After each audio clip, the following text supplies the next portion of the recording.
Bueno, continuamos con la siguiente tesis, la tesis 11. ¿Van leyendo el libro? A ver, vamos a ver, no para saber quién lo hizo, pero para yo tener una idea. ¿Quién han empezado a leer el libro? A ver, levanten la mano. Ah, bueno, son algunos ya. Muy bien. Y pregunta, ¿se hace muy difícil o se hace más comprensible después de lo explicado? A ver, alguno que tome la palabra. Por ejemplo, tú que ya lo empezaste a leer. Va fuerte. Escuchar. ¿Y las que has ido leyendo pasadas? Nada más he leído las primeras 3 tesis. ¿Ah, sí? Ahí he preparado las tesis. Qué bien. Es una buena técnica, leer el texto antes. Claro que en ese caso voy a repetir, pero es bueno porque entonces explico lo que ya se está madurando. Otra manera sería leerlo después y entonces ya tomar más apunte y entender. Algunos me dicen, después de la tercera vez ya empecé a entender. Y es así a veces, hay que leer bastante un texto para ir penetrando, no es asunto de un instante. No es tan fácil la cosa, hay que ir tomando tiempo. Pero la ventaja, espero, es que tenemos el texto. Bueno, la tesis 11 ya sí centramos en lo que interesaba en el libro. Es decir, yo diría México sin nombrarlo. Porque la tarea era releer a Marx para entender por qué los países del sur son pobres. Y al decir sur, claro, es una metáfora. Y es una metáfora geográfica. Van a ver la importancia hoy del espacio. No es una metáfora cualquiera que no corresponda a la realidad. Responde a la realidad. Y más, hasta la realidad geopolítica. Claro que en este caso vamos a ver la realidad económica, geográfica. Pero geopolítica digo, porque la geopolítica es una materia que se estudia en los colegios militares y donde los militares piensan cómo organizar el ejército para la defensa o el ataque del espacio geográfico. Y por eso que Inglaterra, Alemania, Estados Unidos y también un Golbery Couto Silva en Brasil tenían una geopolítica muy desarrollada porque pensaban cómo el imperio iba a ocupar regiones de la tierra claves según los intereses políticos económicos. Miren ustedes cómo Estados Unidos en la guerra de Irak en realidad tomó la ocasión de poner iba a decir su pie o su pata en el Medio Oriente. Y no lo toma porque sí, lo toma porque ahí hay una riqueza de petróleo fundamental y entonces le interesa mantenerse presente y lo sigue haciendo. El tema entonces ahora es el colonialismo, del cual nosotros formamos parte, y la globalización de la que tanto se habla y de la que se diluye el tema. Por eso que verán ustedes la importancia de lo que hemos visto en el tema de la globalización. Y dentro de eso, un instrumento fundamental, las transnacionales. ¿Qué función cumplen? Teóricamente, desde Marx, de una manera muy simple, ¿cómo se explica el mecanismo de absorción, subsunción y traslado del valor hacia los países del centro, es decir, transferencia? Entonces, por eso los temas son el colonialismo y la globalización, las transnacionales y los mecanismos monopólicos de la transferencia al sur al norte. Porque la mayoría de los mecanismos no son por competencia, son por monopolio. Y son monopolios que se cumplen con violencia y apoyado muchas veces con el apoyo de las estructuras militares en última instancia. Entonces volvamos. La teoría de la dependencia va a tener que ver esencialmente con lo que se llama el World System de Wallerstein, el sistema mundo, el World System.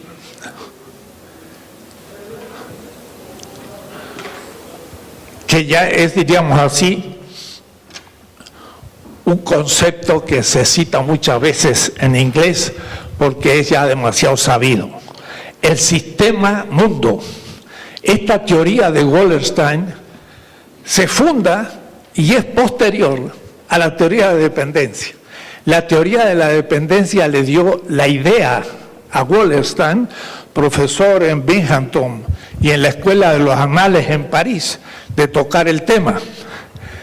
Segundo, el tema de la globalización también tiene que ver con la teoría de la dependencia, pero encubierta, es decir, no manifiesta lo que hay de teoría de la dependencia. Como ya les dije, en este mismo local se habló de la globalización y no se habló para nada de la dependencia. Esto es el tema que quiero mostrar ahora. O, por ejemplo, el tema del imperio en Antonio Negri. No sé si han leído ese libro de bestseller de Negri, muy importante, sobre el imperio.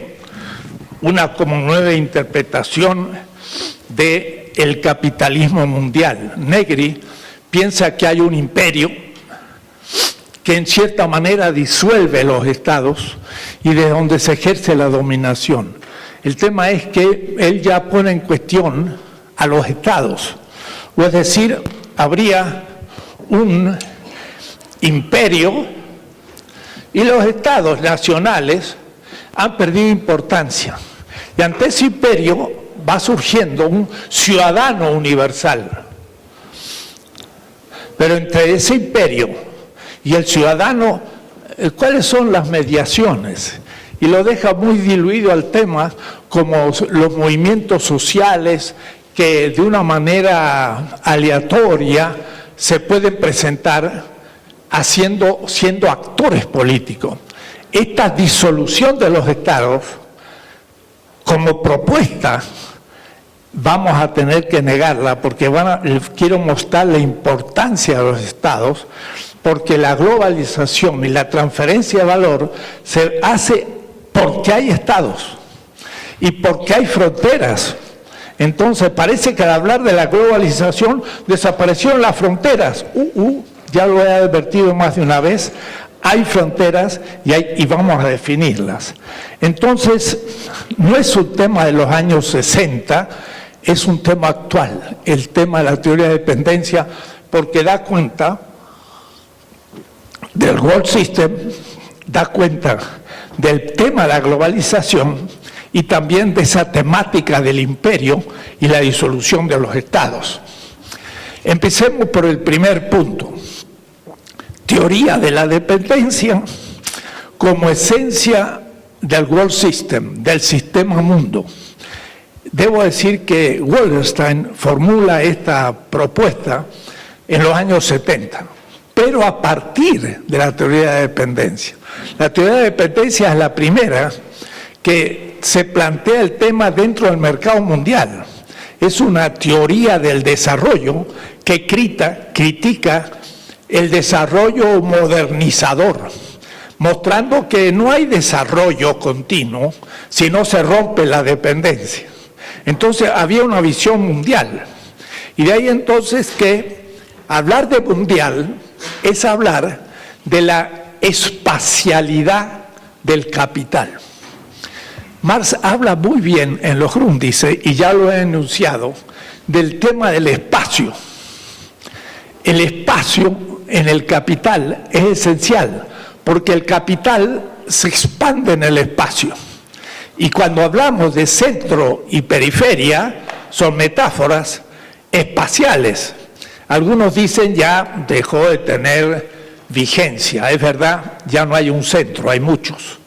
Y no hay una periferia, hay muchas. Pero entonces estamos empezando a hablar el norte y el sur, que es otra metáfora, pero otra metáfora también espacial.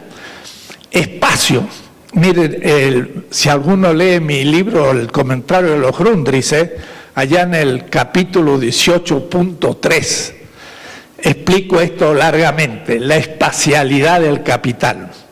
Marx muestra y dice que el espacio es una Existenzbedingung. Bedingung significa determinación o condición, mejor, de la existencia del capital. El espacio es una condición. Entonces, cuando yo pienso centro-periferia, que muchos economistas y aún marxistas dicen, pues no tiene ninguna importancia, porque es una metáfora. No, Marx dice que el espacio es una condición de la existencia del capital. Y es una condición que yo diría como filósofo ontológica, significa de la totalidad del capital en todas sus determinaciones. Todas son espaciales. A tal punto que no solo es el espacio, sino que también es el tiempo.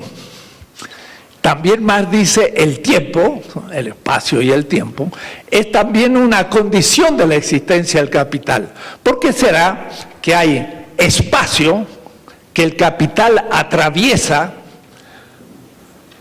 y tiempo? ¿Se acuerda de la física? El espacio dividido por el tiempo, ¿qué es lo que da? La velocidad. ¿Y qué tiene que ver el tiempo, el espacio y la velocidad con el capital? Fundamental. El capital rota sobre sí. El dinero se transforma en medio de producción y en salario, esto en producto, esto en mercancía, la mercancía en dinero y vuelve. Pero cuidado, no vuelve al dinero. Dije yo que era una espiral. Entonces, la representación no es así, sino que es así. Da una vuelta del dinero hasta el dinero, pero después sigue dando vuelta, ampliando, porque es el valor que se valoriza. Y esto en el tiempo y en el espacio. Cuando más rápido hago una rotación, el dinero deviene dinero con ganancia y yo tengo más ganancia. Si esa rotación es anual, es muy lenta. Si esa rotación es mensual, es más rápida. Y por lo tanto tengo más ganancia. Entonces hay una relación del tiempo, el espacio y la velocidad de la rotación. Eso va a ser todo el tema del tomo segundo del Capital, la rotación del capital y cómo se va a ir dando. Entonces, Marx da el ejemplo, dice, ir de Londres a Yorkshire, que es una ciudad inglesa, y volver a Londres es un proceso en el espacio a Yorkshire, de Londres a Yorkshire y de Yorkshire a Londres. Pero esta relación de estas dos ciudades, en donde yo puedo producir algo en Londres y lo pongo en el mercado de Yorkshire, cuidado, el producto, dije recién, se hace mercancía. ¿Cuándo el producto se hace mercancía? Cuando pongo el producto en el mercado. O es decir, lo cambio de espacio, lo paso de la empresa al mercado. Y son dos espacios distintos. Más el espacio del mercado, el espacio como tal. Es donde aparecen las mercancías, es donde aparece el obrero para ofrecerse. Entonces, el mercado es el espacio donde aparecen las determinaciones del capital. Producir un producto en Londres y ponerlo como mercancía en Yorkshire significa un espacio que tengo que atravesar y un tiempo.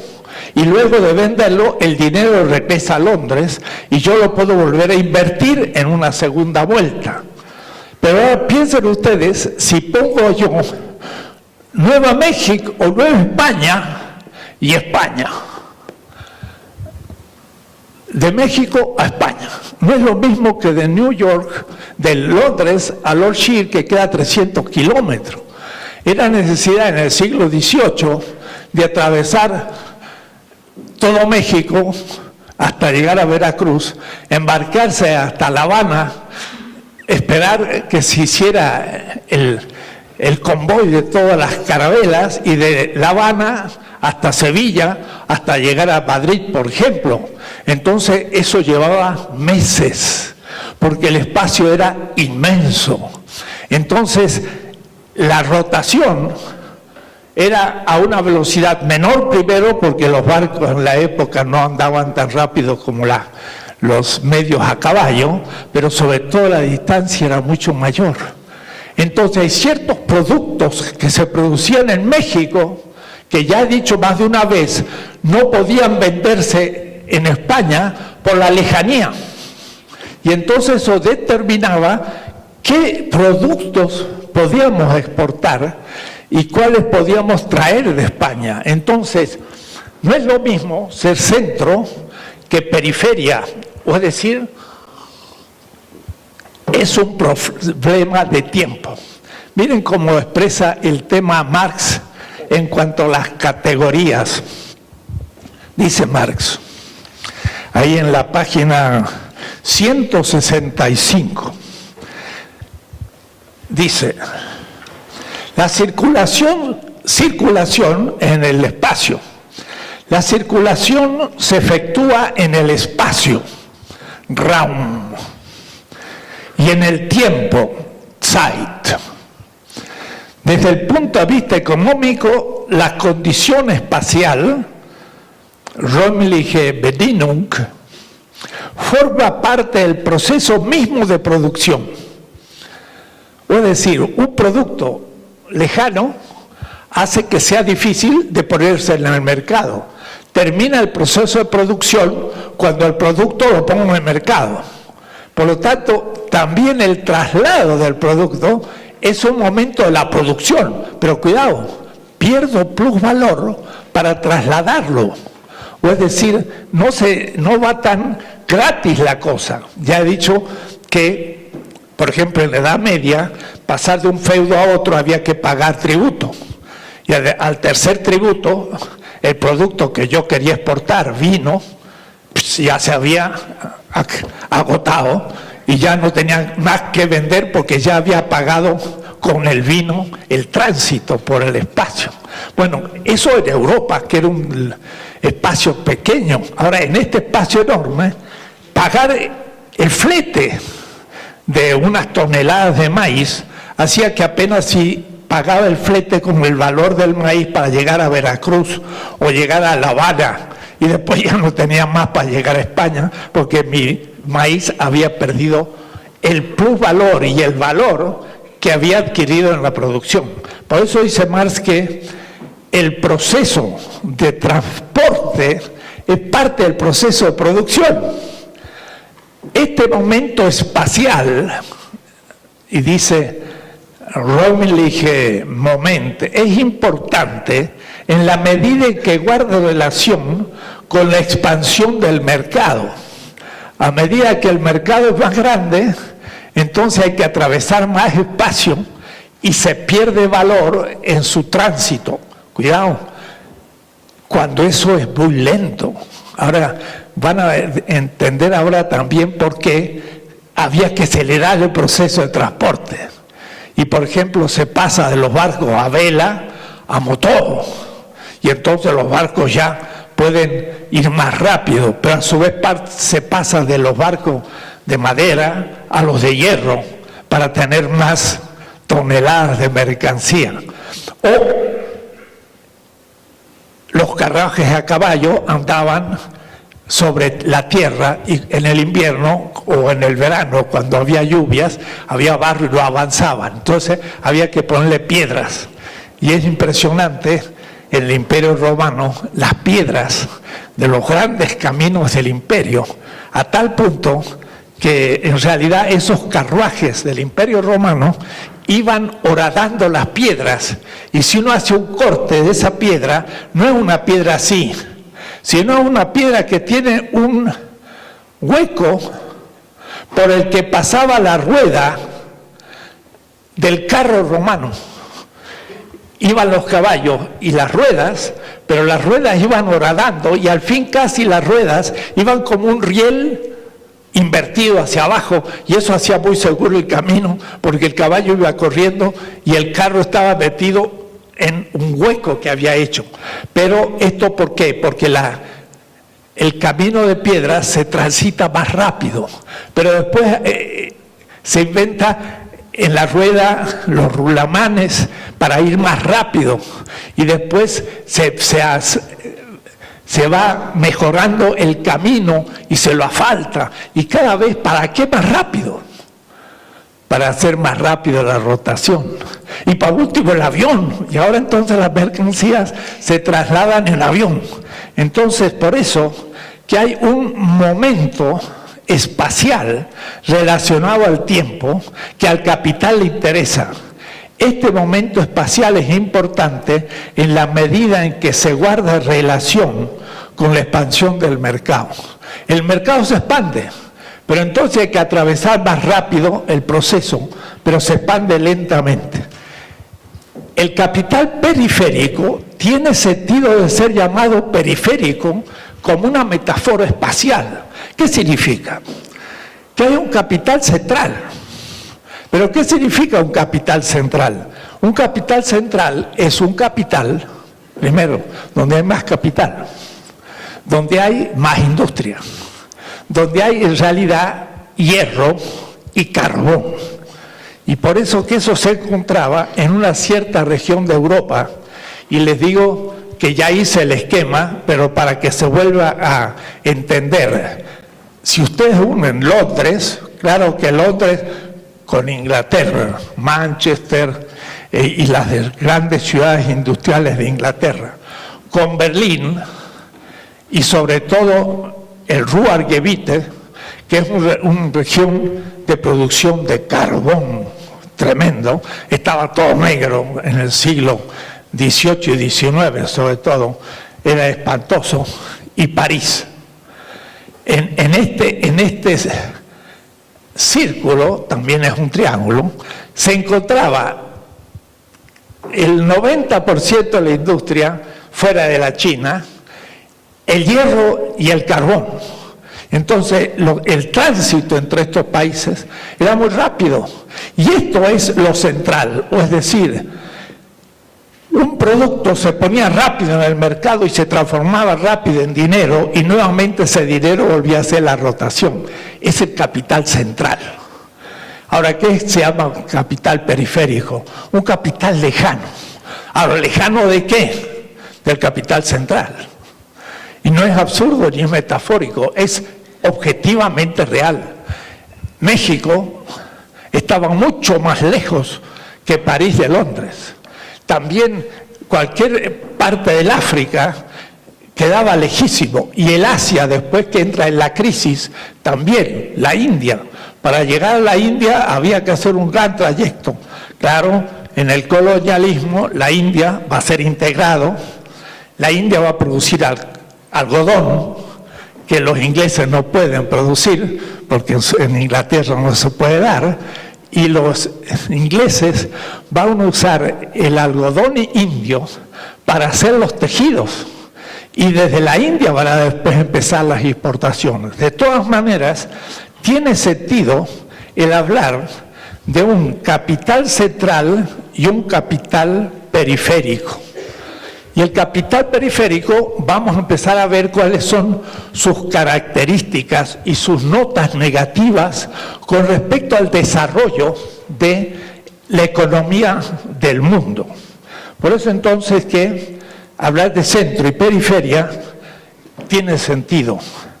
Y repito, Marx distingue entre espacio, en la geografía, el lugar, Londres o México, y la posición de artículos y libros, pero quizás el más fuerte fue el primero, el segundo y el tercero de esos tomos. Y justamente lo que él hace es mostrar la historia del capital central y su relación con la periferia.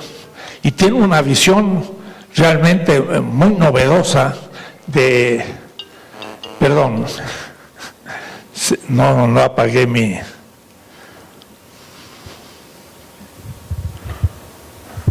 celular. Entonces Wallerstein nos da una historia que es muy útil porque nos explica la historia de la dependencia y es la que me permite hablar a mí de 5 momentos al cual yo he hecho alguna referencia, pero ahora quiero volver a repetir. Para Wallerstein, el primer momento de esta relación centro-periferia que para él determina la edad moderna es lo que él llama el imperio mundo, el siglo XVI. Debo decir que esto es importante porque en general los economistas norteamericanos y europeos del norte, como ya he dicho más de una vez, ignoran la Europa del sur y el sur del mundo, es decir, nos ignoran a nosotros. Entonces el siglo XVI no entra muchas veces en la historia de la economía, sino que entra recién con la historia de Inglaterra. Y en filosofía empieza con Descartes, que como siempre he dicho, fue un filósofo, aunque francés, de Ámsterdam. Y Ámsterdam es la capital prácticamente del imperio holandés, pero es un segundo momento a la modernidad. El primer momento entonces que explica Wallerstein es el imperio mundo. Esto había concebir desde el centro la ocupación de la periferia, pero la manera tradicional, yo diría romano medieval europea. Se ocupaba un territorio militarmente, se vencía al enemigo por las armas, se establecía entonces un espacio cultural, se imponía la cultura, la lengua castellana, México, la ideología cristiana occidental y también económica, se estableció un monopolio. Pero eso eran enormes gastos de la corona, que le fue todo o buena parte de la plata y el oro que extrajo de la época colonial en pagar sus misioneros, en hacer sus universidades y en expandir de una manera imperial el centro. Esta es la primera etapa, el siglo XVI. Y esto en la modernidad, cuidado, temprana. Hay 3 modernidades y entonces Wallerstein me lo permite hacer y la teoría de la dependencia es como el horizonte de esta cronología que sirve para todas las ciencias, que sirve para la literatura, que sirve para la filosofía, etc. La modernidad temprana va a tener 3 momentos. Primero, el imperio mundo, y el imperio mundo español siglo XVI. Ese proyecto fracasa porque, por decirlo muy rápido, es demasiado caro, no se puede pagar. Carlos V se funde y tiene que abdicar, y Felipe II hace lo que puede, y Felipe III termina por cerrar la posibilidad del desarrollo. Es la gran época de nuestra capital, los grandes edificios de piedra que costaban muchísimo, que nunca van a hacer algo parecido los siglos siguientes. Entonces, la segunda etapa es la etapa holandesa. Holanda, que era un país pequeño, muy pocos habitantes, pongamos 1620, que es el momento de la decadencia de la extracción de la plata en Perú y México, y España empieza a no tener recursos. Holanda reemplaza a España, y entonces ahora sí es el sistema mundo, porque los holandeses ponen en Brasil, como ya les dije, en Angola, Mozambique, Ceilán y hasta el Japón, factorías de comercio, pero ya no invaden el territorio, ya no impulsan su cultura, ya no meten su religión, sino que es ya un proyecto propiamente capitalista. Entonces, tenemos la segunda etapa del centro-periferia, porque cuidado, vamos a tener que ver después el sentido de la colonia. La colonia no es competencia, es puro monopolio, porque no compite España con la economía azteca, sino que simplemente va a decretar la extracción de la riqueza como derecho del centro que se expande. Y esto ha sido debido a un debate teórico, filosófico, y la filosofía nunca lo estudia. Y es Ginés de Sepúlveda el que dice que Europa tiene derecho de la conquista, porque estos son bárbaros, y hay que modernizarlos, hay que cristianizarlos, hay que darles la humanidad. Entonces, el gran debate de la modernidad se produjo en 1550, cuando Bartolomé de las Casas y Ginés de Sepúlveda dijeron: ¿tienen los europeos, sí o no, derecho a la conquista? Y parece que es un temita nuestro, no, es un tema histórico mundial. Ginés de Sepúlveda es el que dice: tenemos derecho, y triunfó. Y lo que piensa Ginés se sigue repitiendo hasta hoy. La disputa teórica dio posibilidad al colonialismo económico-militar hasta hoy, la superioridad del centro sobre la periferia. Los holandeses entonces empiezan a expandir formalmente el capitalismo comercial. No les interesa la cultura ni la conversión de los indios tupi guaraní, africanos, asiáticos, árabes o japoneses. Les interesa hacer comercio. Y entonces aparece el sistema mundo ya comercial. Pocos años después, Holanda es reemplazada por Inglaterra por dar una fecha, 1688, pongamos, Cromwell, que derrota a Holanda y ocupa algunas colonias de Holanda. Por ejemplo, la Nueva Holanda, con Nueva Ámsterdam, se transforma en Nueva Inglaterra, y con Nueva York. Nueva York se llamaba Nueva Neue Ámsterdam. Entonces empieza el predominio inglés.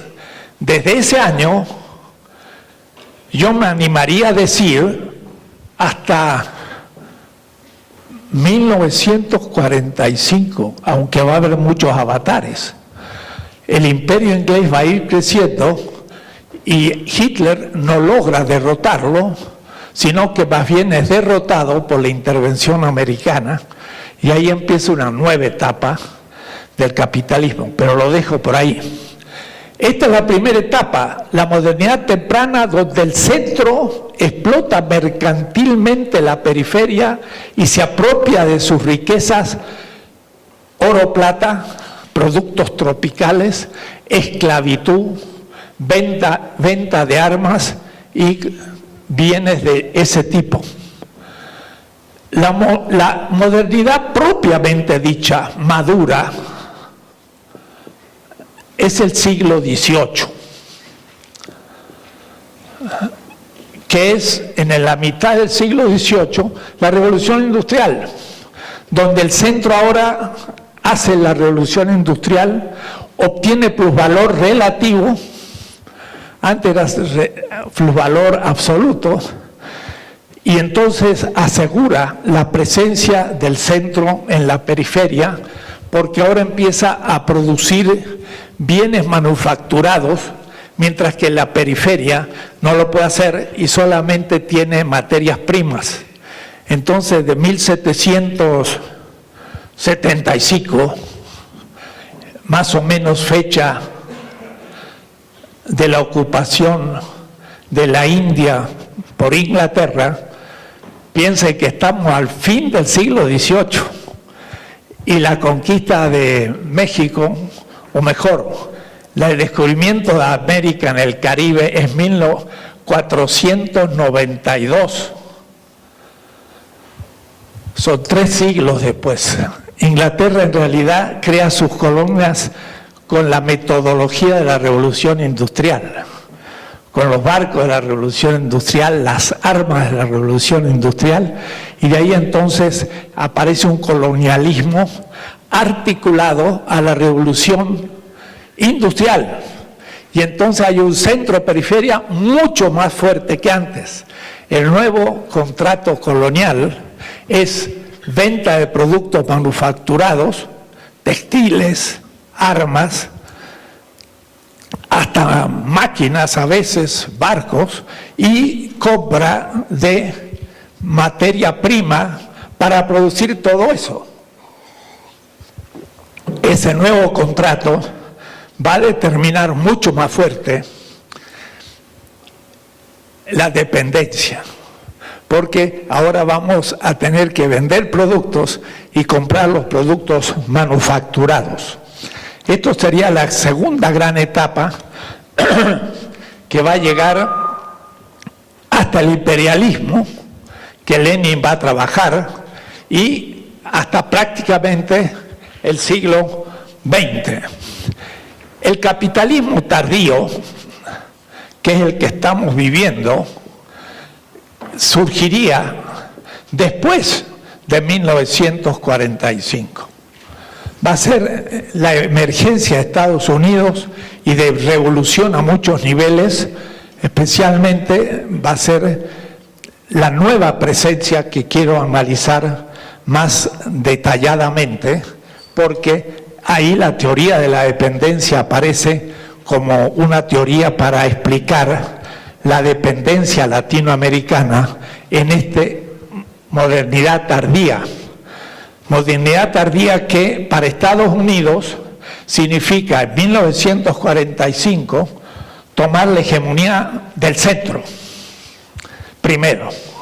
O es decir, Estados Unidos está ante la Alemania derrotada, pero reconstruida con el Plan Marshall, ante la Unión Soviética de Stalin. Entonces, reconstruye a Alemania, que era su enemigo, para ahora luchar contra el nuevo enemigo, que es el socialismo de Stalin. Y ahí entonces hace el Plan Marshall. Pero también hace lo mismo en el Oriente, porque el Japón era su enemigo. Y ahora lo reconstruye al Japón para poder justamente parar a la China de Mao, que es el socialismo en la otra parte. Esto le lleva a Estados Unidos 9 años, exacto, ni uno más ni uno menos. Es la reconstrucción de la hegemonía norteamericana en el capitalismo tardío. Y en 1954, 9 años después del 45, es el golpe de Estado contra Arbenz en Guatemala, caída de Goulart en Brasil y Vargas, la caída del 55 de Perón y todos los populismos latinoamericanos, que eran la pretensión de un capitalismo, escuchen, periférico, autónomo del capitalismo central. Y por eso que me interesa la teoría de la competencia, porque en América Latina, desde 1930 hasta 1954, se dio la pretensión de un capitalismo nacional independiente. Lázaro Cárdenas. Lázaro Cárdenas hablaba de socialismo, pero en realidad era un capitalismo, proponía la unión, la confederación de empresarios, confederación de obreros y confederación de campesinos. Son 3 clases, pero la confederación de los propietarios, de los empresarios, es una confederación burguesa y lo otro es una clase son clases contradictorias.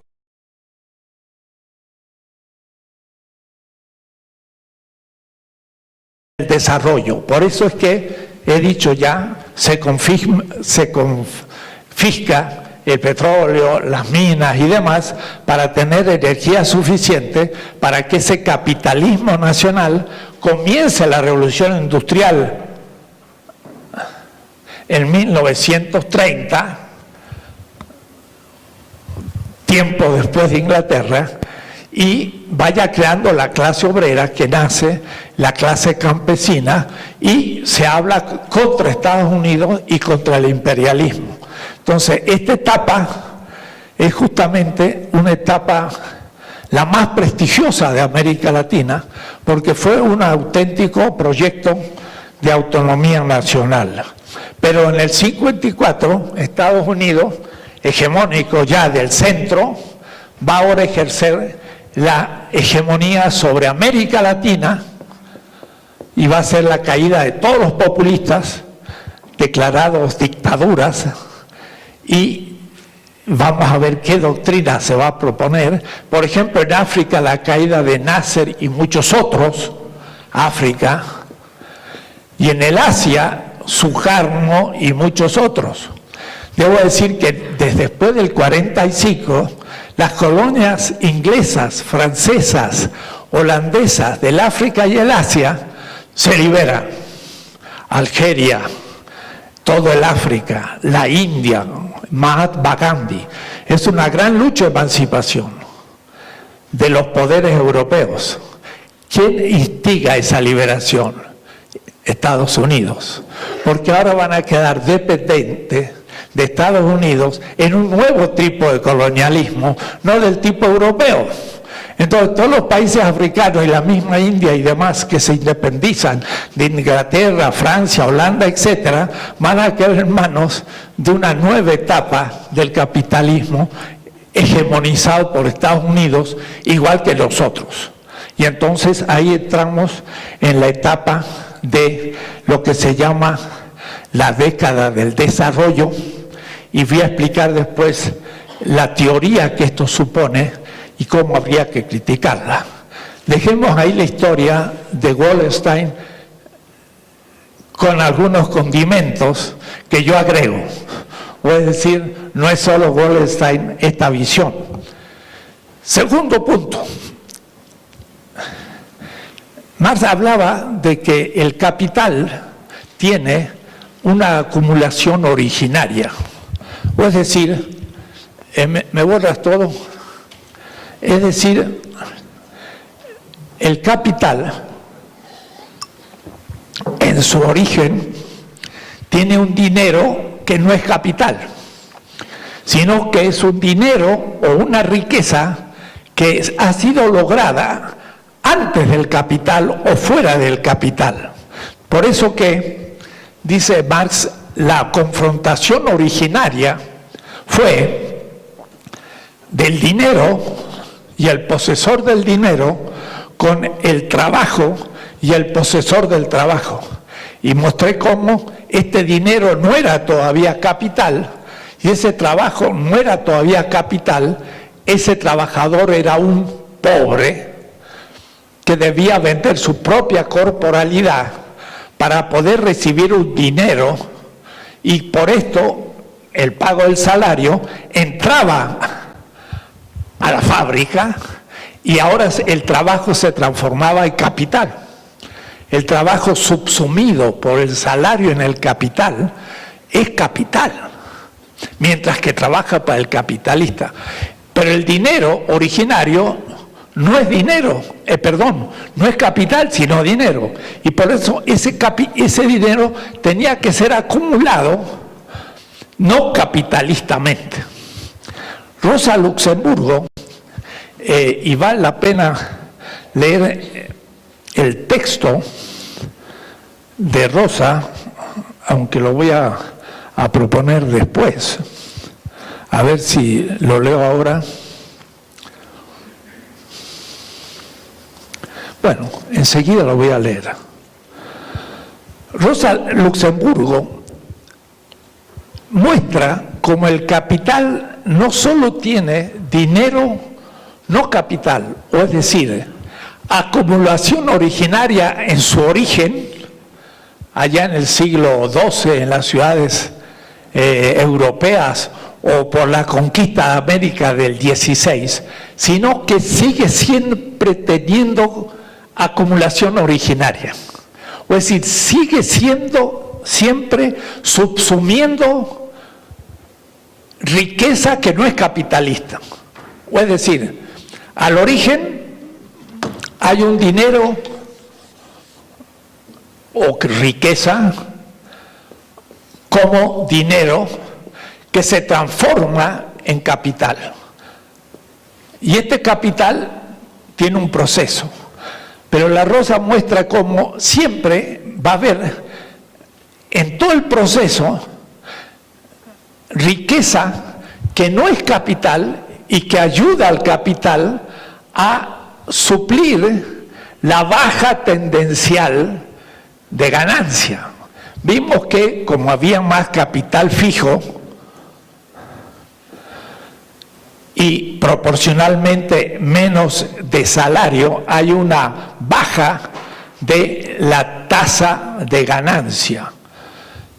O es decir, que como gasto mucho en maquinaria y gasto poco en salario, pero el plusvalor sale del salario, a medida que tengo más composición orgánica o desarrollo el instrumento industrial, va bajando la proporción del salario y va bajando la ganancia. Entonces, en realidad no es así, sino que el capital va perdiendo la tasa de ganancia y esto es grave. Entonces, ¿qué pasa?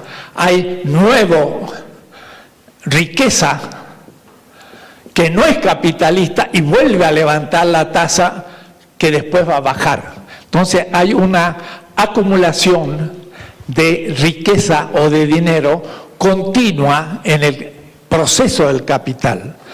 Justamente esa riqueza viene de la periferia y somos nosotros los que aportamos continuamente nueva riqueza al capital central. Entonces, en el capital central hay una acumulación originaria, pero hay sobreacumulación posterior, y eso es el colonialismo. El colonialismo es la periferia que está dominada militarmente y de la cual el capitalismo europeo va sacando siempre riqueza, pero no capitalista, sino precapitalista, que le va permitiendo crecer. Pero al capital periférico, aún al capital, o es decir, si hubiera un capitalismo periférico, no tiene dónde sacar su acumulación originaria, sino que tiene una infraacumulación. Y entonces en realidad está estructuralmente en crisis. Nunca logra tener sobreacumulación originaria. Entonces, el capital que le permite a capital central el suplir la caída de la tasa de ganancia es el capital periférico que le da riqueza, pero él nunca sale de su crisis. Es estructuralmente crítico porque no logra acumular.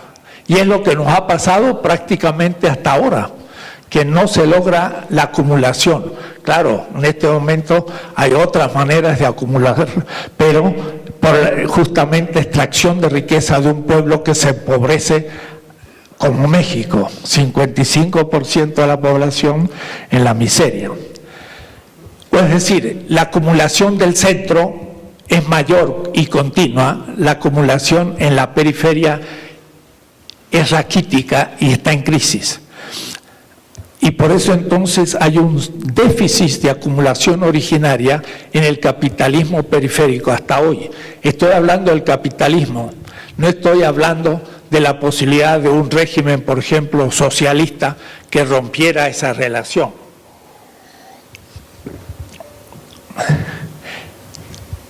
Y además, el capital central es el que hace la revolución industrial y tiene una gran composición orgánica. Entonces, el capital periférico viene como diacrónicamente siempre retrasado. Sincrónico es lo simultáneo y diacrónico es lo que viene en el tiempo. Entonces, cualquier novedad que tenga el capital central, la revolución industrial, se va a refractar en el periférico, no en un tiempo 1, sino en un tiempo 2, un siglo y medio después. Y entonces los grandes inventos del capital central van a repercutir en la periferia mucho después, cuando ese invento ha dejado de ser de punta y ya no interesa en realidad. Recién en ese momento empezaremos nosotros a utilizar esas novedades tecnológicas para producir. Es decir, diacrónicamente estamos siempre retardados. Y por eso entonces que en la competencia estamos produciendo siempre con mayor valor y por lo tanto nos extraen plusvalor. De ahí, en la página 170, ustedes pueden ver un esquema y yo voy comparando. Digo, presupuestos históricos, culturales, tecnológicos diferentes y también espaciales de desarrollo y de acumulación originaria determina, por una parte, el capital central es un capital con sobreacumulación y es cercano. Tiene mucha riqueza y puede conectarse entre ellos. El capital periférico tiene una acumulación originaria deficiente y además es lejano. Entonces, en 1930 empezó la revolución industrial en México, casi con Lázaro Cárdenas en el 34. Estábamos atrasadísimos y Octavio Paz lo dice con esa metáfora que ya les decía.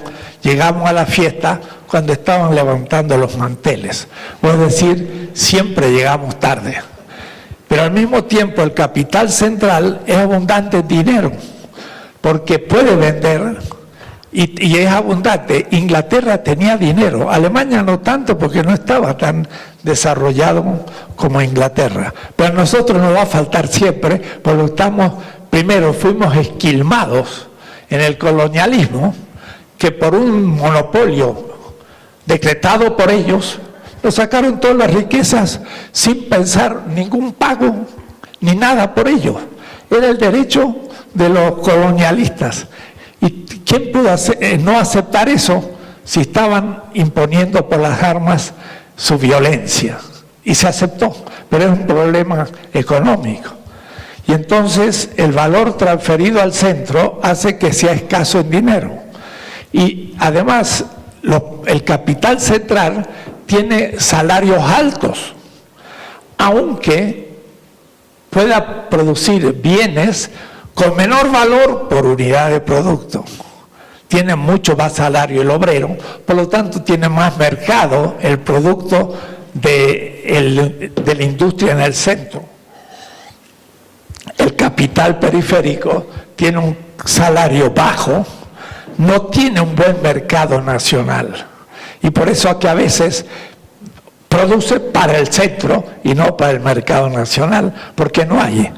Arbenz, 1954, en Guatemala, exigió a la United Fruit mayores salarios.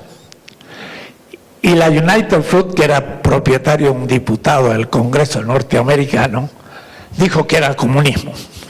Y hasta el arzobispo de Guatemala dijo que Arbenz era un comunista. Lo único que quería era que aumentando el salario de la United Fruit, los obreros tuvieran más dinero y podía empezar una revolución industrial en Guatemala con un mercado interno. Era un proyecto capitalista, pero periférico, de autonomía. Imposible, fue absolutamente liquidado y se le dio un golpe de Estado. Fue el primero, porque fue el primero de los golpes de Estados contra la pretensión de autonomía de la burguesía nacional latinoamericana. Y el marxismo esto lo consideró como una cuestión cualquiera, pero Marx dijo, la relación de un capital con otro no es la misma del capital con el trabajo. Esto es explotación del obrero, pero esto puede ser explotación de un país. Y es un problema también que Marx planteó y es el que yo estoy planteando. Arbenz tenía un proyecto capitalista, sin embargo, era contrario al capitalismo norteamericano. Y hubo una lucha entre dos burguesías, la burguesía del centro y la burguesía de la periferia. Y había una relación social de dominación. Así como el obrero es dominado por el patrón, una burguesía puede dominar a otra burguesía y extraerle plusvalor. También un país socialista periférico como Cuba puede transferir valor, no digo plusvalor, a un país capitalista, no, socialista central, como la Unión Soviética. Y el Che Guevara, en un congreso en Algeria, dijo que dentro del socialismo había también explotación. Hacha le valió el fin de su carrera y se fue a Algeria primero y terminó en Bolivia. Ni Castro lo pudo defender. Él también demostró que dentro del socialismo había un cierto centro y periferia. Entonces, veamos la diferencia entre un capital central y un capital periférico. Tercera tesis, la que explica todo esto es la llamada ley del valor. Es una cuestión muy simple y que se explica rápido. Marx llama ley del valor la siguiente: todo valor es producto del trabajo humano. No puede haber valor de cambio producido por la naturaleza ni por el capital. La sustancia del valor es el trabajo humano. Y ese valor transita en todas las determinaciones del capital. Y entonces, en estos problemas, lo que estamos viendo es cómo transita el valor del trabajo de la periferia hacia el centro. Y la cuestión es justamente el tema del valor. Ya le he dado el ejemplo de la cuestión. Marx dijo con Rothbertus en la cuestión de la renta diferencial. La cuestión era, y ya lo he explicado, pero lo repito, ¿por qué una mejor tierra paga mayor renta y una peor tierra paga menos? La solución era porque la mejor tierra produce más, porque es más fecunda, y la peor tierra produce menos porque es menos fecunda, y por lo tanto la mejor tierra puede pagar más renta. Marx dice, si la naturaleza produce valor, toda la economía se ha vuelto irracional. Y entonces dice Marx, la frasecita clave: lo único que he probado teóricamente es la posibilidad de la renta absoluta sin violar la ley del valor. Si la tierra más fecunda produce valor, hay valor que se produce no por el trabajo humano. Y la ley del valor dice, todo valor de cambio es objetivación del trabajo. Entonces Marx le da la vuelta a la cosa. Y después de muchas discusiones con Rothbertus, y donde descubre lo que es la ganancia media, y de ahí la categoría precio de producción, termina Marx diciendo, sí, en efecto, la tierra más fecunda produce con menos trabajo el mismo valor que la tierra menos fecunda. Entonces, responde la cosa, pero desde el trabajo, no desde la consistencia física. Vuelvo a repetir, miren el razonamiento. Si hay una tierra que físicamente es más fértil, decía, produce más valor que físicamente una tierra que es infértil, produce menos valor. Pero entonces, quien produce el valor es la naturaleza y no el trabajo. Marx dice lo contrario. Dice, si la tierra más fértil produce más valor, es porque es necesario menos trabajo para producir el mismo valor. Porque en vez de trabajar 8 horas, con 4 horas ya la tierra me permite producir. Pero el que da valor es el trabajo, no la tierra. Entonces la ley del valor es lo que nos explica que todas estas transferencias, al fin, son trabajo humano. Y por lo tanto, detrás de toda esta exigencia hay un humanismo ético. Lo que pasa es que hay una humanidad que está dando trabajo o vida a una humanidad central, que es la que está aprovechándose. Todo esto, que es la teoría de la dependencia, no fue muy bien explicado nunca. Miren, les quiero leer un texto de mi amigo, gran intelectual. El otro día me invitó a dar una conferencia en Brasil, en los países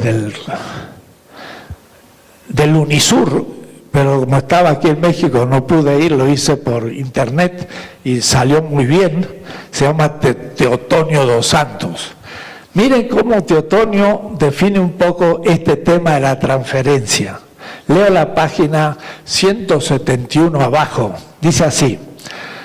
Teotonio nos habla de transferencia negativa que se explica en parte por el intercambio desigual comercial y se profundiza en el pago de intereses.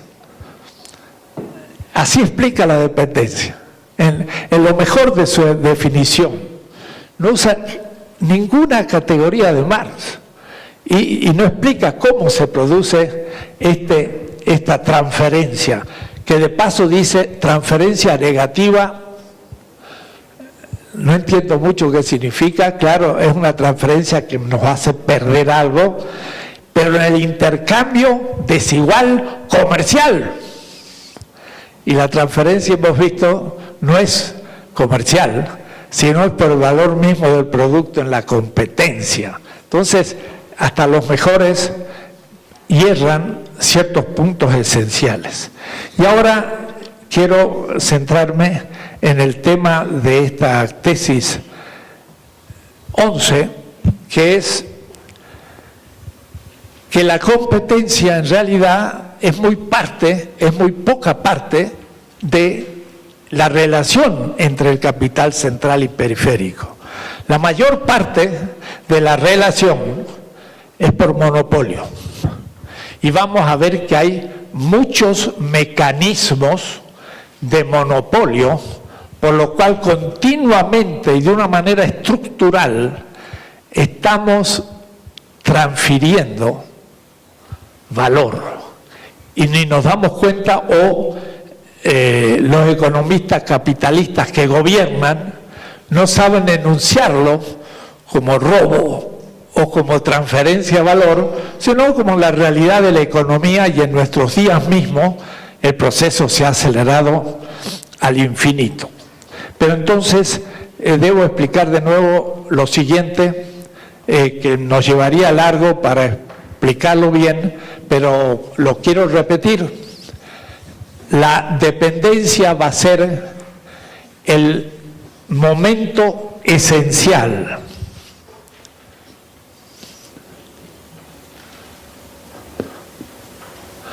Y hay un momento fenoménico,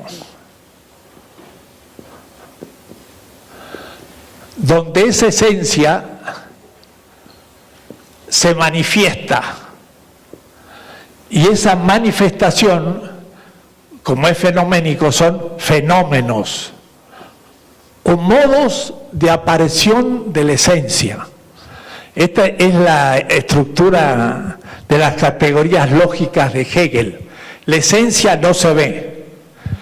Como ya les dije una vez, la esencia de este acto es un acto pedagógico. Un maestro o un colega está exponiendo ante un grupo de discípulos o de amigos. Esta relación es una relación pedagógica, pero no se ve la pedagogía. Está detrás y es la que explica todo lo que hay aquí. La luz, alguien que hable, otro que está sentado, que está escribiendo. Wittgenstein decía un caso más claro: las reglas del juego, de cualquier juego, son la esencia, y el jugar es lo que aparece. Si yo sé cómo se mueven las fichas del ajedrez, entonces puedo entender, las reglas están aquí y el partido de ajedrez es lo que aparece. Pero si yo no sé las reglas, yo veo que mueve un peón, un alfil, una torre, y no sé qué está haciendo ese personaje. O en un partido de fútbol hay unos 11 tirando para un lado y otros para el otro, y si no sé las reglas, no entiendo lo que pasa, y mucha gente que no se interesa por algo, no le interesa por eso, porque no conoce las reglas. Las reglas sería la esencia. Lo reglado es lo que aparece. Entonces, la esencia de la transferencia es la teoría de la dependencia, que se juega al nivel de la competencia como ley del mercado por competencia, que es económica. En cambio, el monopolio, ya vimos, no es económico. El monopolio se impone por reglas no económicas. Por ejemplo, el colonialismo no es económico como tal, sino prácticamente militar. Se impone un sistema y el otro tiene que cumplir. Claro, extracción de riqueza, pero no hay una ley económica. Hay un sustrato de violencia que es extraeconómico. Usted me dirá, ¿siempre se juega? Ajá. Quiere decir entonces que la economía está también determinada, por ejemplo, por la política. Y la política no es una superestructura, sino que es tan infraestructura como la economía, porque vemos que está debajo de la economía misma. La economía colonial supone la conquista militar, y entonces esta no es supra, sino que está debajo de la economía. Entonces, lo que aparece son los fenómenos, y los fenómenos son monopolio. La manera de transferencia en concreta son distintos tipos de monopolio que han sido impuestos por la dominación extraeconómica. Y por eso el economista liberal o clásico o neoliberal va a querer explicar las cosas de las leyes económicas. Pero la verdad es que está encubriendo el momento de la violencia y el momento de la transferencia de valor y una cantidad de cuestiones, y dice, bueno, este es un país subdesarrollado, tiene que imitar a los países desarrollados. Ya lo veremos enseguida.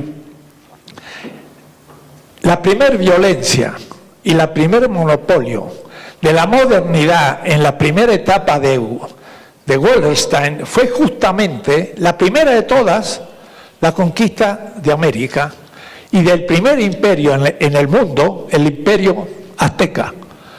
Aunque no parezca, México fue el primer imperio fuera de Europa conquistado. Y la conquista fue pura violencia militar. No hubo ninguna argumentación para llegar al consenso, como querría Habermas. Bartolomé de las Casas dijo que debía haberse impuesto la doctrina cristiana por argumentos y por ejemplos, pero no se hizo así. Por eso Bartolomé de las Casas criticó la conquista y fue el primer antidiscurso crítico de la modernidad. Pero no empieza con Descartes en 1637, con la publicación del discurso del método en Ámsterdam, la segunda etapa de la modernidad temprana, Holanda, sino que Bartolomé de las Casas lo dice en 1514 en Cuba, en Santi Espíritu. Dice: la conquista es una falta moral. Y entonces la crítica a la implantación de la dominación como monopolio. El mismo Bartolomé tenía unos indígenas que le trabajaban para él gratis, porque eran encomienda. Y era un sistema económico, pero monopólico, donde ni salario había. Pero había plusvalor cuando la riqueza pasaba el Atlántico. No aquí, porque no había salario. Entonces la conquista, que trajo las riquezas sin contraparte, era un monopolio total, el colonialismo. Pero después hay una violencia que se suma a la violencia, y que es muy simpática, y hay muchas películas, que es la piratería. ¿Quién eran los piratas? Ingleses. ¿Por qué? Porque habían llegado tarde a la conquista. Morgan y todos son ingleses. Robaban a las carabelas españolas la plata que habían robado a los indios. Voy a decir que eran ladrones de ladrones. Pero la piratería fue el origen del imperio inglés. Ni siquiera como los españoles, que algo trabajaron de sus manos, pero poco, porque explotaban a los indios. Los ingleses ni eso, se la robaban a los españoles. Y se instalaron justamente en el centro del Caribe, en la pequeña isla de Jamaica, como le llaman, Jamaica, y ahí está Port Royal, y la gran capital de los piratas. Y después la esclavitud. La esclavitud ya fue el colmo, porque eso tampoco es una relación propiamente económica. Claro, se tomó un ser humano y se le dio el título de esclavo y se lo vendió, pero en realidad fue un acto de absoluta violencia. Entonces, el origen del capital, como decía Marx, viene chorreando sangre, y no es realmente desde el dinero como dinero originario. Fue un dinero que no era económico solo, sino político de la dominación. Y esto es el tema, justamente, que quería indicarles. Miren lo que dice Rosa Luxemburgo. Es por ello que Rosa Luxemburgo llegó a la conclusión de que, comillas, la acumulación en los países desarrollados centrales es imposible en un medio exclusivamente capitalista, solo por la expansión constante a nuevos dominios de producción y a nuevos países ha sido posible la existencia y el desarrollo del capitalismo. De aquí que la violencia, guerra, revolución, catástrofe sean en suma el elemento vital del capitalismo desde su principio hasta su fin. Rosa Luxemburgo. Siempre hay un dinero y una riqueza que surge de fuera del capital. ¿Cuáles son esos mecanismos fenoménicos por el que se transfiere valor de la periferia al centro? Voy a recordar al menos seis mecanismos que no son en la competencia, pero que están en el mercado mundial desde el horizonte de la competencia. El primero es cuando los subdesarrollados, y lo digo con precisión marxista, venden productos a los países desarrollados, pero como ellos no tienen el poder del mercado, entonces lo venden por debajo de su valor. Entonces, por ejemplo, los que venden café lo venden menor del precio del mercado, o los plátanos del United Fruit, y entonces hay un precio final en el mercado mundial que hay un monopolio de los compradores, Como ellos lo compran, bajan el precio, y si no, que se pudran. Entonces ahí ya hay una desproporción económica. Pagan menos porque son los que compran. Y si ellos no lo compran, pues no me lo compra nadie. Entonces me baja el precio. Al bajar el precio, no hay ni siquiera un intercambio desigual. Hay simplemente una baja del precio, por lo tanto, el capital periférico, pero aún un país socialista periférico, vende por debajo de su valor y pierde valor, pero puede tener ganancia, porque la transferencia es menor que el plusvalor que ha obtenido.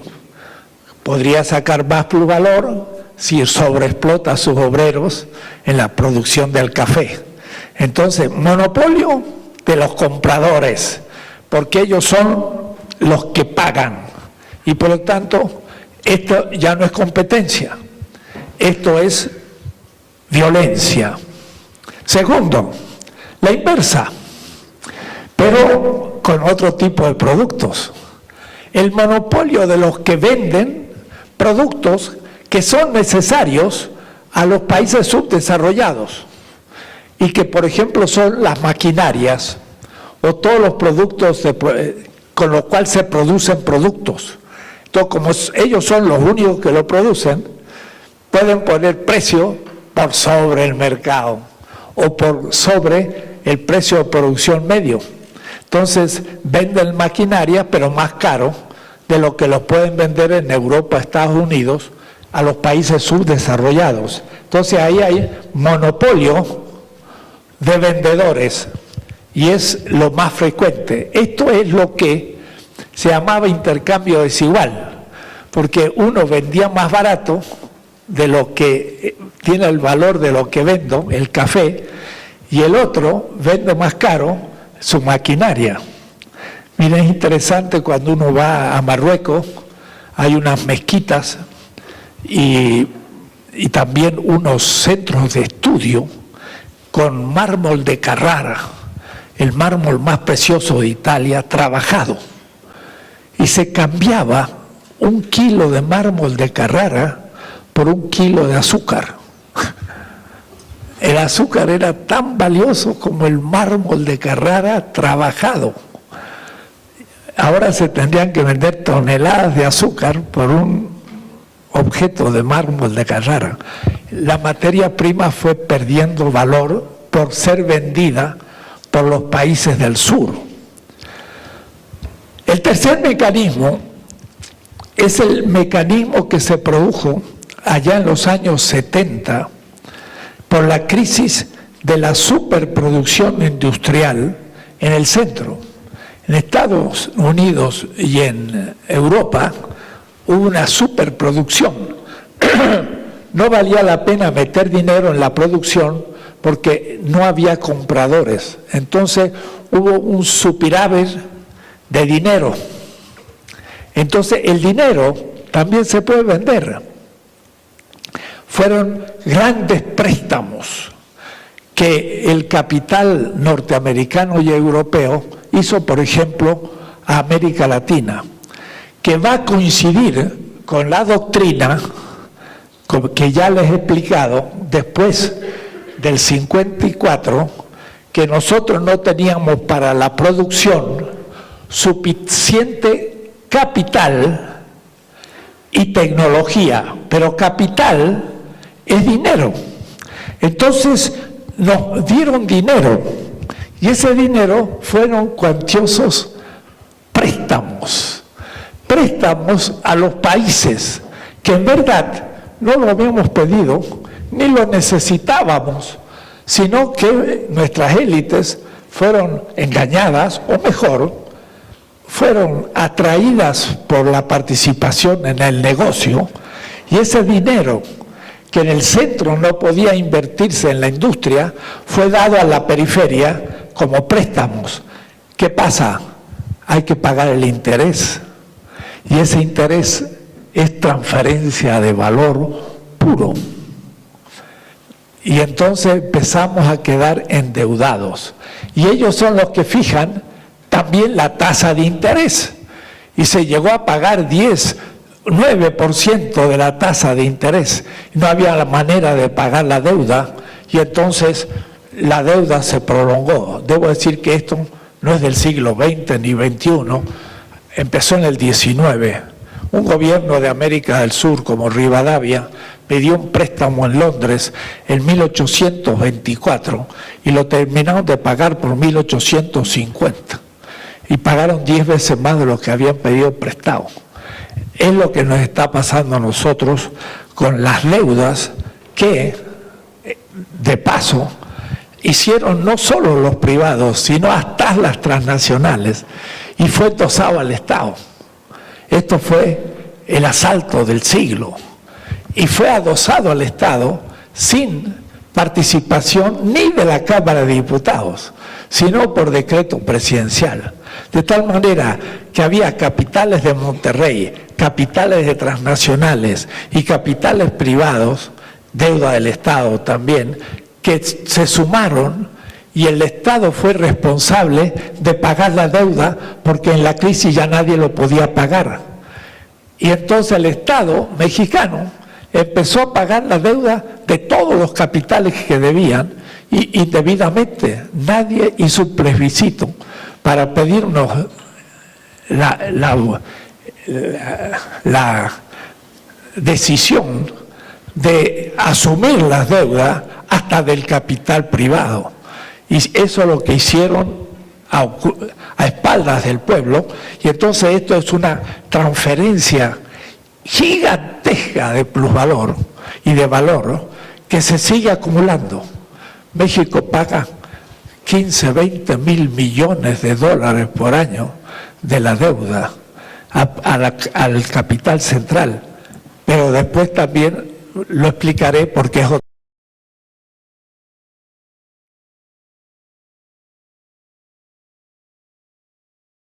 Y transferencia es algo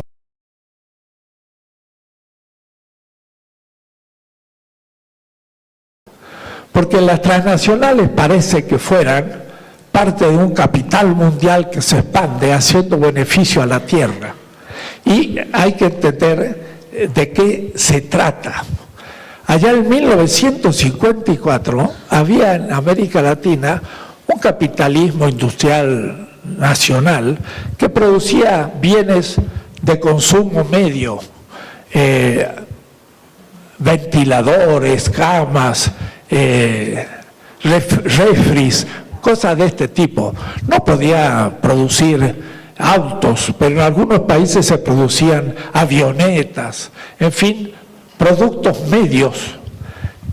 En 1954, con el golpe de Castillo Armas en Venezuela, que se expandió por toda América Latina y destruyó a todos los proyectos nacionalistas que fueron llamados populistas, el capital periférico perdió capacidad de presencia y empezó la organización, y ya se los he dicho, de las transnacionales, con el argumento de que faltaba capital y para esto se hacían préstamos y había que pagar interés. Pero faltaba también tecnología, y entonces nos prestaban tecnología para sustituir las importaciones. Ya lo he explicado, pero lo vuelvo a repetir. Si un Chevrolet se produce en Detroit, hay que ponerlo al Chevrolet Auto en México. Para ponerlo en México, México tiene que pagar con dinero, dólares. Y esos dólares se consiguen por la exportación de maíz o lo que fuere. Era el pago por importaciones. Entonces se habló de la sustitución de importaciones. Ahora no vamos a importar. La fábrica la vamos a sacar de Detroit y la vamos a poner en México. Y el Chevrolet lo vamos a producir en México. Entonces ya el México, un auto, si no lo compra con pesos mexicanos, la importación. Ahora, ¿qué ha pasado? su cuerpo productivo en el país periférico. Y entonces esto nos va a demostrar qué es la globalización tan cacareada. Lo que se globaliza en la tierra es el capital financiero. Eso se hace mundial. Y el capital financiero puede estar en todos los bancos de la tierra. Aún el capital mercantil también se puede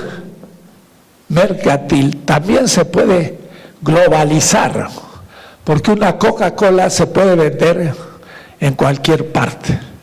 Pero hay otro que es el capital, ya lo dije, industrial. Cuando expliqué la diferencia entre capital industrial, mercantil y financiero, los tres círculos que les expliqué en una clase anterior. Entonces, el capital industrial es la fábrica, pero no solo la fábrica.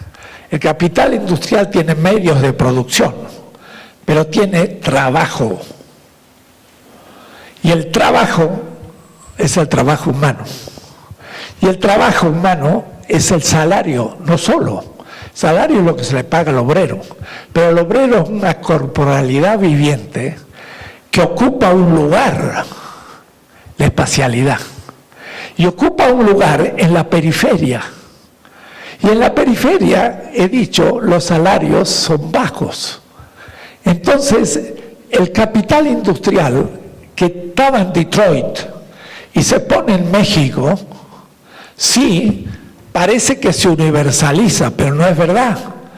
Pone en México su composición orgánica y absorbe el salario bajo. Pero para poder absorber un salario bajo, tiene que haber un país, tiene que haber fronteras que no permitan pasar un obrero de un país de salario medio bajo a un país de salario medio alto. Y para eso tiene que existir el Estado. Entonces es interesante. Negri, Antonio, dice, está el imperio, los estados desaparecen. Si desaparecieran los estados, los trabajadores del mundo podrían circular por todo el mundo y habría un salario medio mundial y sería lo mismo producir algo en México que en Nueva York o en Texas. Pero pasar de Ciudad Juárez, la frontera, y volver al sur, lo que se hace es pasar de un país con salario bajo a un país con salario alto. Y en 10 kilómetros puede haber una gran diferencia. Esa gran diferencia es la que yo explico en el esquema de la página 178. Esa es el esquema de las transnacionales, que es la manera de, miren lo que voy a decir, explotar el fetichismo de la globalización. Si el capital se globaliza y de esta manera todo el mundo se moderniza. No. Lo que se globaliza es el capital financiero, el capital mercantil. Pero se entra a un nuevo tipo de competencia que transfiere valor del centro a de la periferia al centro. Entonces, no es una globalización homogénea, sino que es una globalización diferenciada. Y esto es lo que se oculta. Está así todo el mundo. Se globaliza. Pero hay un capital central y hay un capital periférico y hay transferencia de valor en esa pretendida globalización. ¿Cómo se hace? Miren qué simple. Y el esquema se lo demuestra.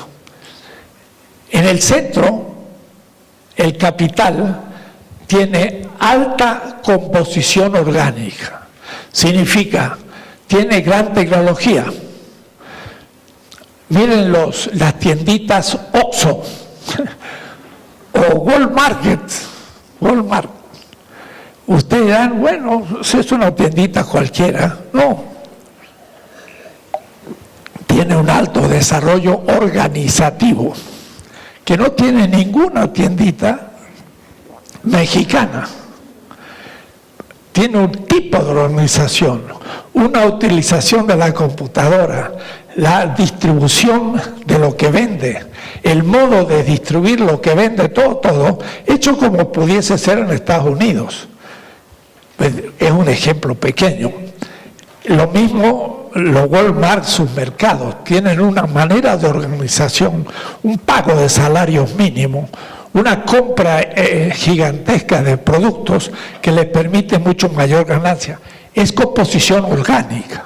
Pero ¿qué decir cuando ya es una industria que tiene maquinaria, que produce productos manufacturados? Entonces, el capital central tiene más composición orgánica, tecnología, pero al mismo tiempo en el capital del país desarrollado, pero que solo es norteamericano, alemán o francés, tienen que a su vez tener un salario muy alto, porque se paga mucho al obrero.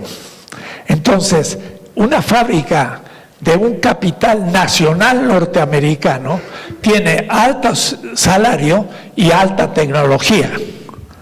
Pero ahora, si esa transnacional se pone en México, va a poner alta tecnología, pero va a absorber un salario muy bajo, porque aquí se paga poco. Entonces, miren, la transnacional, yo digo, va a ser una competencia a dos bandas. Competencia. Va a competir con los capitales mexicanos nacionales, que tienen bajo salario, pero tienen bajo tecnología.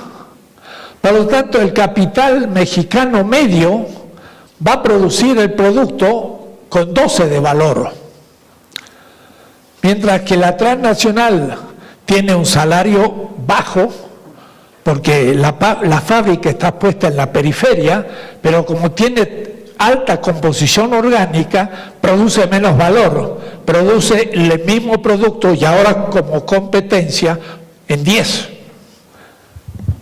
Es decir, la transnacional puede fundir todos los capitales nacionales, y es lo que está haciendo a nuestros ojos. Todas las tiendas se cierran porque aparecen Oxxos, todos los mercados se cierran porque aparece Walmart, pero al mismo tiempo todos los aparatos electrónicos, etcétera, etcétera.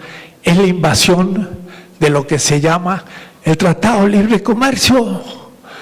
¿Qué es lo de libre del tratado? Libertad financiera total. Se compran, se venden dólares, no hay problema. Comercial casi total. Pueden comprar cualquier producto norteamericano.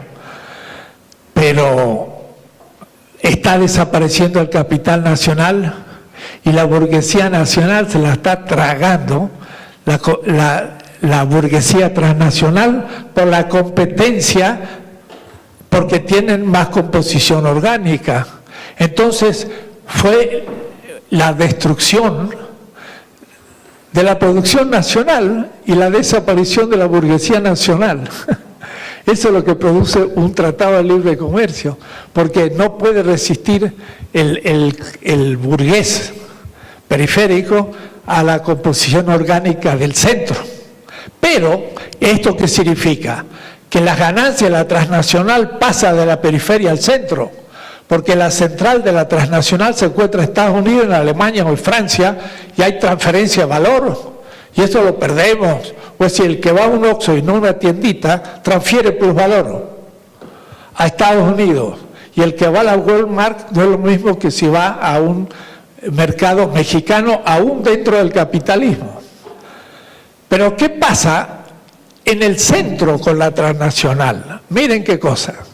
En el centro hay capital nacional central, Es decir, un capitalista que tiene una fábrica en Estados Unidos, pero que no ha puesto ninguna en México, ni en la India, ni en ningún lado.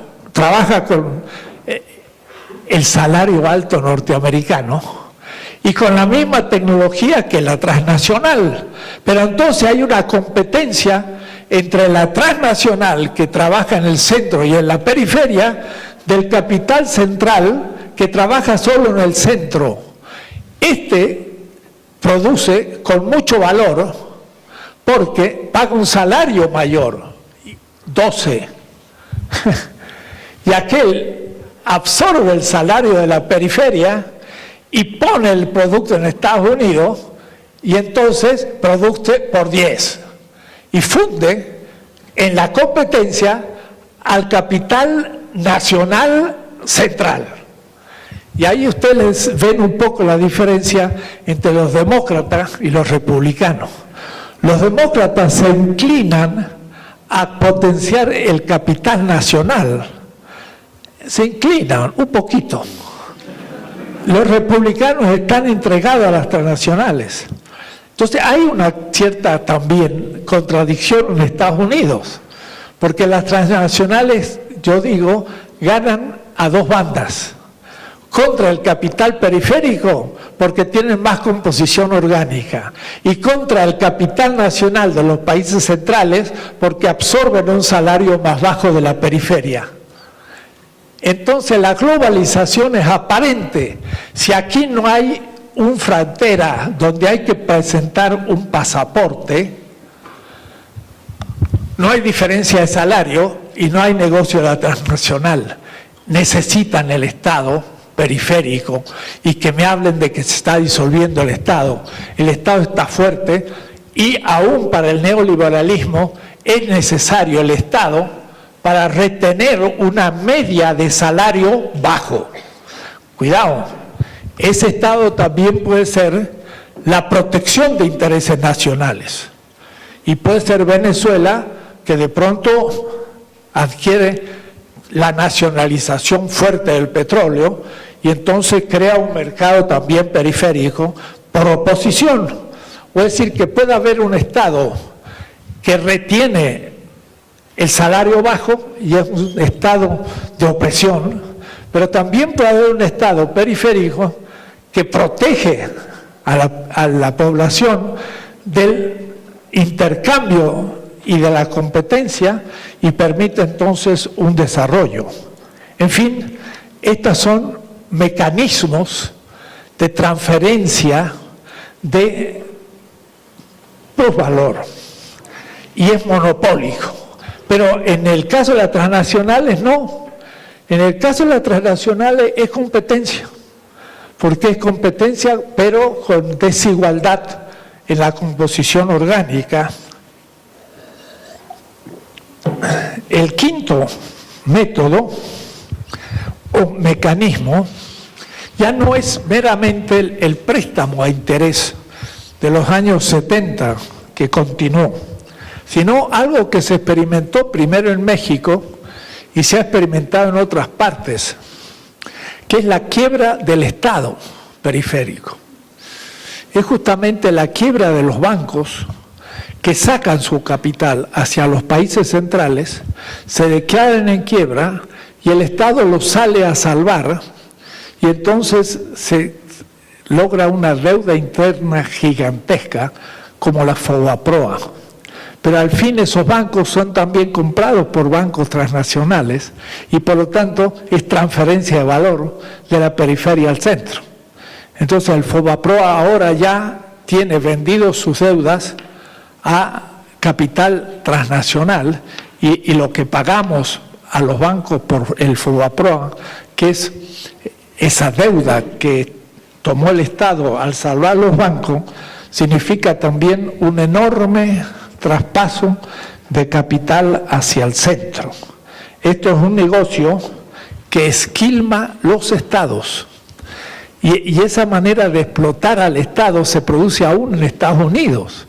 Es decir, una guerra de Irak hace que Estados Unidos organice una guerra, el Estado, y además después le propone a transnacionales que reconstruyan Irak como negocio de capital privado, y estos lo pagan por ayuda del Estado. Entonces ya no vale siquiera explotar otros capitales, sino se explota al Estado, y entonces el Estado es el que se hace responsable de la deuda ante el capital financiero.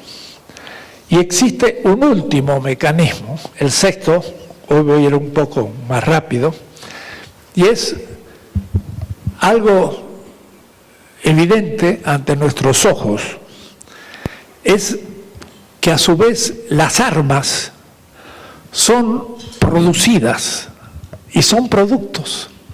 Pero había un texto antisemita que decía: la espada se transformó en arado. Es decir, de la guerra se pasó a la paz y a la agricultura. En cambio, estamos en una época en que el arado se transforma en espada. Entonces la guerra es un infinito campo de producción que compensa la no posible producción para un mercado subsaturado que ya no compra.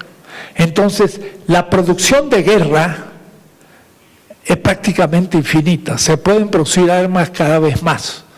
Es notable, en 1989 fue la derrota de la Unión Soviética, se terminó la Guerra Fría, uno decía: wow, ahora va a venir la paz, porque ya no hay oposición, ya estaría espléndido que los norteamericanos aún presentaran un proyecto de una paz americana mundial.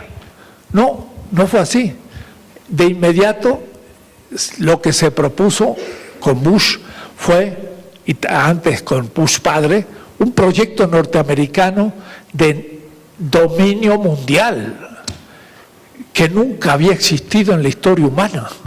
Nunca un imperio había dominado toda la tierra, y Estados Unidos lo propone, y fue feroz porque ahí empezó la guerra del Medio Oriente, porque dijo: ahora podemos entrar al Medio Oriente, nadie nos soporta, y siguieron guerras y guerras y guerras. O es decir, ¿por qué siguen las guerras? Por ese mecanismo también de producción. Y debo decir, ese también es un enorme mecanismo de transferencia de plusvalor de la periferia al centro, porque ellos organizan las guerras y hacen que los países pobres compren las armas, y compren las armas contra enemigos que ellos mismos inventan. Por ejemplo, Argentina y Chile compraron enorme cantidad de armas en la guerra de las Malvinas, cuando hubo la guerra contra Inglaterra, pero los chilenos estaban temorosos de una invasión y compraban los dos, y así en muchos otros países. Ahora, la producción del arma es la producción de una mercancía inútil. Yo diría, no tiene valor de uso, o su valor de uso es la muerte. O es decir, es un valor de uso contradictorio, es un valor de uso cuya utilidad es liquidar la utilidad. Entonces, por eso que también económicamente no es rentable como tal, porque lo invertido en un arma no da ningún tipo de valor posterior. Si yo compro un arado, pues trabajo la agricultura y vendo el maíz. Entonces el arado produce el maíz, pero un arma no produce nada positivo. Lo único que sí garantiza la dominación y el establecimiento del monopolio, por el que yo les traigo valor al otro, porque lo domino por las armas. Y entonces, claro, es irracional, pero tiene su lógica. Además, esas grandes compañías armamentistas se han transformado en el que usan el mayor parte del presupuesto de Estados Unidos. Estados Unidos produce más armas que todos los países de la Tierra sumados, incluyendo los europeos. Entonces, es una cantidad monstruosa Y las grandes compañías y las grandes universidades están ligadas a ese negocio. Negocio que no depende de la democracia.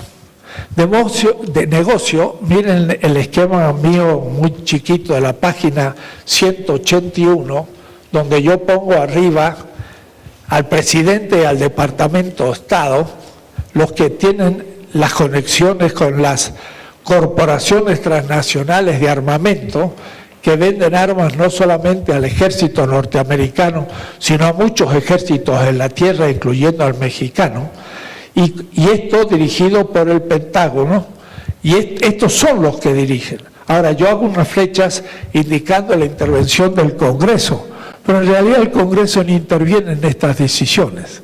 Es decir, que el pueblo norteamericano no decide sobre estas cuestiones armamentistas. Ahora, estos tienen a su vez la ciencia y la tecnología ligada a esos proyectos de las corporaciones. Y Harvard, Cambridge, y las grandes, Cambridge no, sino que está en Cambridge, y Yale y Princeton y todas reciben millones de dólares para cumplir proyectos del Pentágono, que son proyectos armamentistas. Y entonces esto también tiene su ciencia y tecnología, y para peor, tiene una población que vive de la industria del armamento, del cual muchas veces son latinos. En San Antonio, por ejemplo, hay grandes fábricas de armamento y casi todos los obreros son latinos y la mayoría mexicanos. Claro, están sin trabajo y se ofrecen a quien sea, pero ellos están produciendo el arma con la cual de alguna manera se va a explotar y se va a matar al hermano. Pero lo trágico es que hay población que defiende esta industria armamentista, que es otra manera de extracción de plusvalor, porque digo, ellos venden el arma que ya no necesitan, que ya no es de punta, a los ejércitos de la periferia que se lo compran.